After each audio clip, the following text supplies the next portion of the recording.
Se mesure à Sébastien Côté et Frédéric Houle. Et Frédéric Racicot pourrait être le meilleur boursier depuis le début des émissions ici à TQS.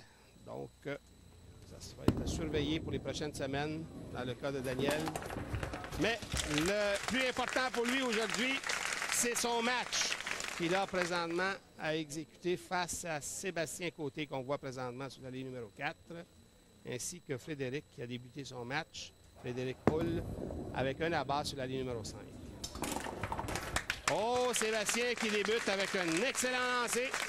Donc, 2 lancers jusqu'à maintenant et 2 abats réussis par les 2 qui a au chandail noir. Pendant que le champion vêtu de jaune va s'exécuter sur la ligne numéro 5 et lui aussi débute son match avec un abat. Nos 3 compétiteurs ont montré leur couleur en débutant. Alors, on revient avec Frédéric, cette fois sur l'allée numéro 4. Comment va s'il composer avec cette allée pour le moins capricieuse ici? Oui, qui mentionnait que les pointages de 9, ça l'inquiétait un peu. Ben, je lui ai dit, écoute, c'est simple, tu as juste à faire des abats, il n'y en aura pas de 9. C'est la solution, c'est simple, tu as raison, effectivement. Alors, on place les quilles devant Sébastien. Sébastien Côté a 33 ans. Et la bonne recette ici pour réussir des abats, c'est de bien terminer son mouvement, d'exécuter un lancer avec un peu plus de vigueur qu'on est habitué. Hein? Oui. Ouais. C'est le secret ici au Salon Victo Quille. C'est pas nécessairement ce que les gens peuvent croire quand on parle de lancer pesant. Ce n'est pas de lancer autoritaire, ce n'est pas nécessairement la vitesse, mais beaucoup plus un lancer qui est très bien terminé. C'est-à-dire que le mouvement du bras exécute le lancer jusqu'à la toute fin. On demeure avec celui-ci et on complète le mouvement au lieu d'avoir un mouvement court et saccadé comme on fait souvent. C'est mince du côté gauche, ça revient et c'est un triplé. Ça va bien, 7 en 7. On revoit justement ce triplé complété par Frédéric. Finalement, je suis mieux de continuer à analyser que d'aller jouer parce qu'ils sont réellement forts, les gars. Ah oui, les gars sont en forme. Oh! On a parlé trop vite, je pense. Mais c'est une réserve qui est réalisable pour Sébastien. Sébastien, dont la moyenne actuelle est de 230. Un mini écart, les quilles 2 et 7. On les revoit justement, ces quilles 2 et 7 qui refusent de tomber. Oui. Alors, le champion défendant maintenant sur la 5. Son lancé. Est-ce que la quille numéro 9? C'est ce que je me demandais. Ça semblait être un lancer un peu plus saccadé. On a vu une légère perte d'équilibre à la ligne de la part de Daniel. Il n'a pas eu réellement le temps de bien terminer. Il a laissé son mouvement, son instinct projeter la boule avec plus de vigueur. Un carreau ouvert pour Sébastien Côté. Au 3e carreau, on a inscrit 9. Voici la réserve. Alors, personne n'est parfait. Hein? Non, la seule perfection jusqu'à maintenant, c'est Frédéric Houle, qui en est à sa 2e présence à notre émission. Deuxième présence seulement. À sa première présence, il avait réussi un pointage. Ici, un petit peu d'anxiété. On a vu sa démarche un peu plus rapide. C'est exécuté beaucoup trop rapidement. Il aurait eu avantage à prendre 1 seconde de plus. Sébastien qui repart de plus belle. Et c'est probablement son meilleur lancer jusqu'à maintenant. Ici, il n'y a pas de place pour un léger laisser-aller. Aussitôt qu'on le mouvement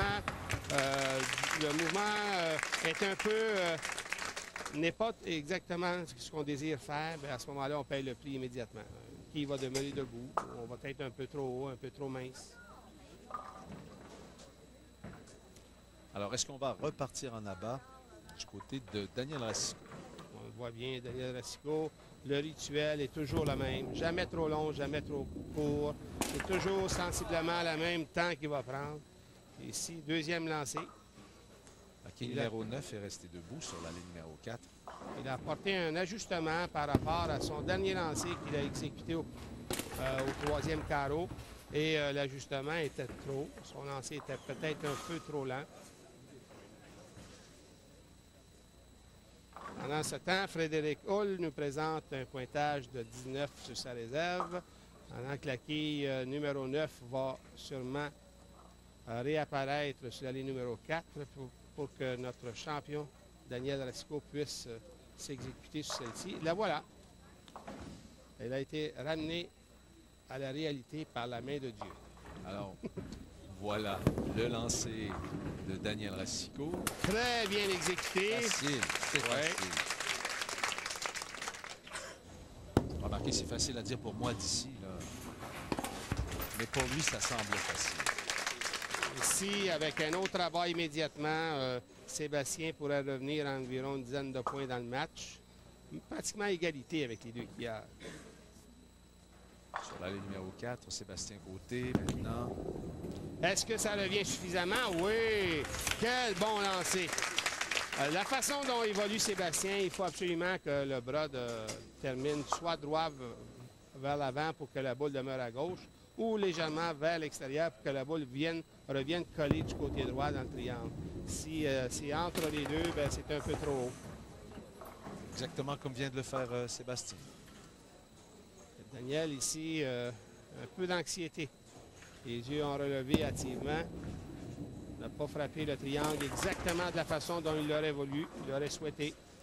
Et ici, avec des réserves, on donne la chance à Sébastien de prendre les devants peut-être dans le match avec un autre bavard. Donc, 87 au cinquième carreau au quatrième carreau pour Daniel Racicot. 97 pour Frédéric. Et possibilité de 86 pour Sébastien. Par contre, c'est le seul qui peut présenter un doublé au cinquième. Giovanni, vous vouliez nous parler du congrès des Ah, ben SQAQ, oui. C'est quelque chose de formidable ce que les SQAQ mettent à chaque saison, le congrès. Ce congrès-là il y a toujours des conférenciers. Un triplé ici pour Sébastien, il prend les devants donc dans le match. Il y a des conférenciers pour différentes facettes de l'industrie des quilles où on essaie de rendre les gens qui sont présents, sensibiliser les gens présents à une façon positive de travailler. Il y a le tournoi de golf qui, cette année, a été un vif succès. C'est à Trois-Rivières cette année. Hein? Oui. Ouais. Il y a aussi... ici, on s'exécute de plus en plus activement de la part de Frédéric. Il y a aussi le gala. On remet des prix aux gens méritants, c'est-à-dire aux meilleurs quilleurs de l'année, aux personnalités dans l'industrie des quilles. Tellement de choses. Il y a les exposants qu'il ne faut pas oublier, qui sont présents, qui sont là avec tous les produits qui sont intéressants pour les propriétaires d'aller s'informer sur ces choses-là qui sont à leur disposition et à acheter.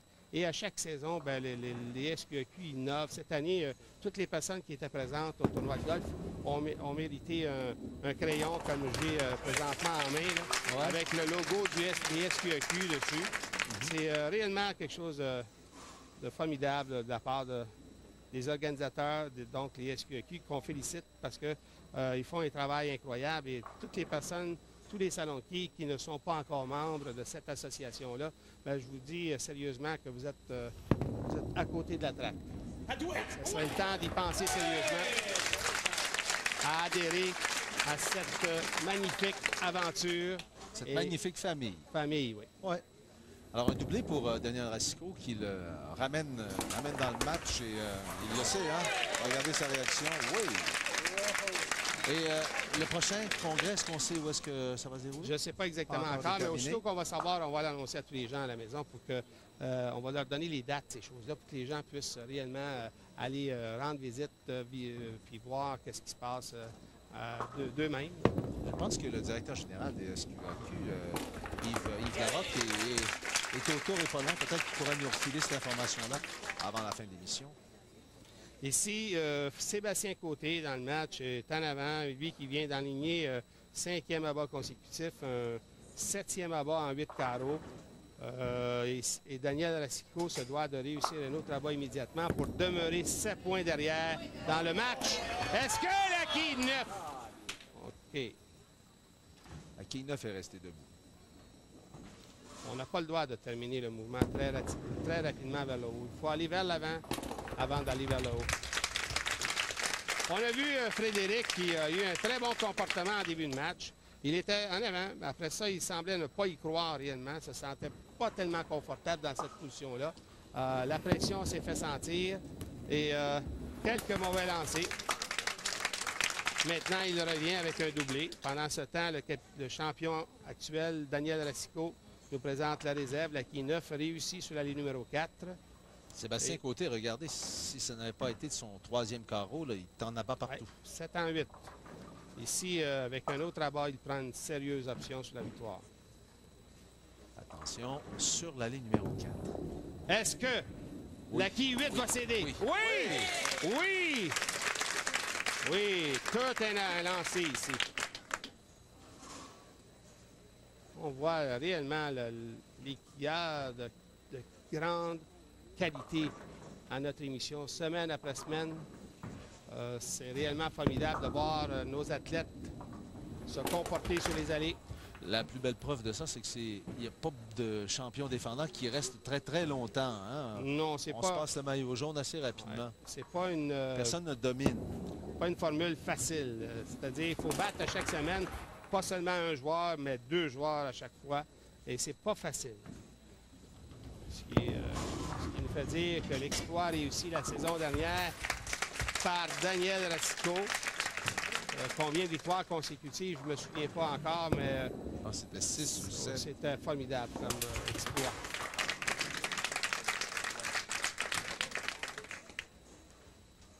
Sébastien Côté qui portera probablement le jaune, à moins d'une catastrophe, là, portera probablement le jaune à compter de la semaine prochaine. Il est sur la ligne numéro 5. Et après ce lancer, on va couronner 204, 224, 222, 230. Oui, il est assuré de la victoire. Donc, nous avons un nouveau champion. Sébastien Frédéric Houle a complété avec 204. Sébastien va compléter son match, mais il est assuré de la victoire. On le reverra en jaune la semaine prochaine, mesdames et messieurs.